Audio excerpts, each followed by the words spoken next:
Good morning বন্ধুরা। আজকে উঠে পড়েছি অনেক সকাল সকাল ঘুম থেকে, কারণ রান্না করতে হবে টিফিন। আমার দেওর টিফিন নিয়ে যাবে। তো ঘুম থেকে উঠেই দেখি বাবা বের করেছিল পাট শাক। তো আজকে পাট শাকের তরকারি রান্না করব। আর গরমের মধ্যে 3 বেলা রান্না করতে ইচ্ছা করে না, তাই একবারেই দুপুরের রান্নাটাও করে রাখবো।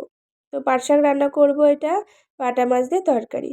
আর বাবা একটা বেশ বড় সাইজের শোল মাছ এনেছিল, সেই শোল মাছটা রান্না করব মশলা দিয়ে। আমার খুব প্রচণ্ড পরিমাণে ঠান্ডা লেগেছে, তো মশলা দিয়ে আর আলু দিয়ে।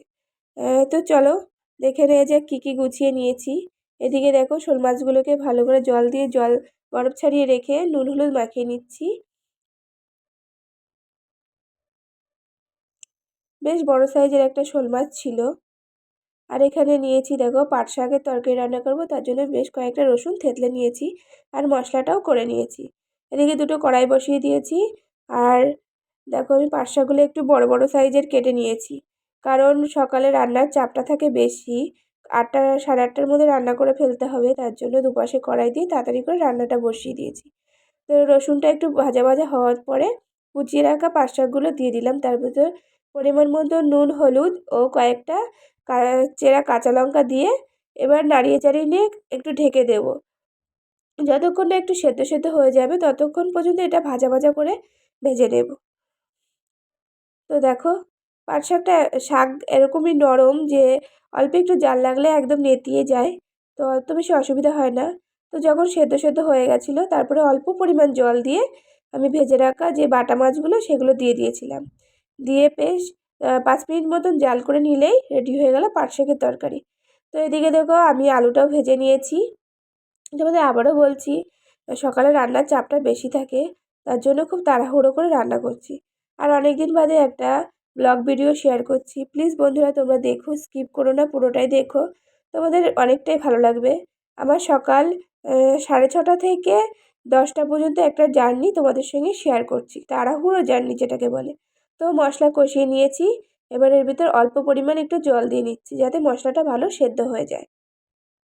আজকে আরও ছিল বৃহস্পতিবার, কারণ বৃহস্পতিবার আমাদের বাড়ি যে কাকিমা কাজ করে তিনি আমাদের কাচার দিন থাকে, বৃহস্পতিবার রবিবার এই দুটো দিনই ওনাকে কাচা দিই। আরও তার জন্য বেশি চাপটা বেশি রয়েছে, অনেকটাই কাচা ভিজোতে হবে জামা কাপড়। তার জন্য তাড়াহুড়ো করে রান্না করছি, উনি আবার 8:30টার মধ্যে কাজে চলে আসে। তো এদিকে দেখো আমার মাছের ঝোলটা হয়ে গেছে। যখন আলুটা সেদ্ধ সেদ্ধ হয়ে গেছিলো তখনই ভেজে রাখা মাছগুলো সব দিয়ে দিয়েছিলাম। দিয়ে বেশ খানিকক্ষণ জাল দিয়ে এবার নামিয়ে নিচ্ছি। ব্যাস হয়ে গেল আমার মাছের ঝোল। তো চলো দেখিয়ে দিই কী কী রান্না করেছিলাম। এখানে 2 পিস মাছ দিয়ে আলু দিয়ে আমি একটু ঠান্ডা করতে দিয়ে দিয়েছি, ও টিফিনে নিয়ে যাবে তো তার জন্য। আর ভাত, আর এদিকে পাট শাকটাও দিয়েছি। সমস্তটা ঠান্ডা করে দিলে গরমের মধ্যে ভালো থাকে। আর বটবটি আলুও ভাজা করেছিলাম। এদিকে দেখো ওই পাশের ঘরগুলো অর্ধেক ঝাঁট দিতে দিতে এদিকে রান্নাটা কমপ্লিট করতে আবার চলে এসেছিলাম। ঘরে এসে দেখছি বিছনাটা তোলা হয়নি, তো আগে বিছনাটা তুলে নিই, তাহলে ঘরটা গোছানোটা হয়ে যাবে, ঝাঁট দিতেও সুবিধা হবে। আমি সকালে ঘরটা ঝাঁট দিয়ে দিই, আর ওই কাকি এসে ঘর মুছে দেয়। এবং তার জন্য বেশি তাড়াহুড়ো থাকে, সকাল সকাল চলে আসে তো। উম, ওনার একটু বাড়িতে অসুবিধা আছে। উনি যদি পারতো একটু দেরি করে আসলে আমাদের আর একটু ভালো হতো, কিন্তু ওনার সুবিধাটা আমরা দেখি বলে তার জন্য অতটা কিছু বলি না। ওনার কাজটা খুবই ভালো করে, এত পরিষ্কারভাবে কাজ করে, তার জন্য আর কিছু বলা সেই সুযোগটাই হয়ে ওঠে না। তো চলো আমার বিছনাপাতি ভালো করে পরিপাটি করে পরিষ্কার করা হয়ে গেছে। এবার নেব ঘর ঝাড় দিয়ে। সকালবেলা এত চাপ থাকে, তার মধ্যে ছেলেটা বায়না ধরেছে পাস্তা খাবে। তোমরা জানো তো পাস্তা বানাতে গেলে কতটা একটা ঝামেলা লাগে।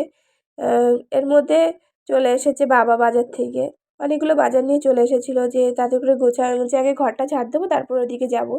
তো ওদিকে বাবুকে পাঠিয়ে দিলাম ফ্রিজে যে তুমি যাও ডিম বের করে নিয়ে আসো। দেখো একটা ডিম নিয়ে চলে এসেছে, ওকে পাস্তা আগে করে দাও। তো বলতে বলতে এই পাশের ঘরগুলো আমার ঝাড় দেওয়া হয়ে গেল। এই জামাটা পরে কালকে ভিডিও করেছিলাম, তো তারপরেও তাছাড়া 2 দিন পরেছিলাম, এটাও ধুতে দিয়ে দেবো। আর আজকে এত গরম পড়েছিল এই কদিন, তো তোমরা জানোই গরমের পরিমাণটা বেশি, তার জন্য ছেলেকে স্কুলে পাঠাচ্ছি না। আর চলো দেখো 1 গামলা জামা কাপড় ভিজিয়ে দেবো। তো একটা জিনিস বন্ধুরা, আমি যখন জামা কাপড় ভিজাই তার আগে আমি বেছে নিই কোনগুলো একটু নরম, কোনগুলো একটু শক্ত, সেগুলো আমি বেশ জামা কাপড়গুলো, আর কোনগুলো একটু বেশি পুরনো এভাবে বেছে নিয়ে তারপরে আমি জামা কাপড়গুলো ভালো করে ভিজিয়ে দিই, তাতে আমার সুবিধা হয়। তো দেখো আমি জামা কাপড়গুলো ভিজিয়ে নিচ্ছি সব। আর এদিকে সমানে ছেলে বলছে, মা আমি তোমাকে হেল্প করব নাকি আমাকে কখন ম্যাগি পাস্তা করে দেবে, আমি কখন খাবো। তো দেখো ওর এত প্রশ্ন করে। আর আমার ছেলেটারও শরীরটা ভালো না, ওর গলার সাইডটায় কি একটা যেন হয়েছে, যার জন্য ওকে ডাক্তারের কাছে নিয়ে গেছিলাম। ওকে নিয়ে যাওয়ার পরেই দেখো আমাকে ঠান্ডায় ধরে গেছে, কারণ ঠান্ডা রৌদ্রের মধ্যে যাওয়ার পরে আবার এসিতে ঢুকেছিলাম ডাক্তারের ওখানে, ওখান থেকে বেরিয়ে আবার রৌদ্রে এই করে করে এসে আমার প্রচণ্ড ঠান্ডা লেগে গেছে, শরীরটাও একদম চলছে না, কিন্তু কি করব, কাজ তো করতে হবে। আর বাড়ির বউমা এদের তো কখনোই ছুটি থাকে না, বছরের প্রতিটা দিনই 365 দিনই এদের কাজ করে যেতে হয়, শরীর ভালো থাকুক বা না থাকুক এটা কোনো ব্যাপার হয় না, কারণ তাদের অনেক দায়িত্ব কর্তব্য অনেকটাই থাকে, যে যার জন্য তাদের শরীর খারাপ থাকলেও কিছু করার থাকে না।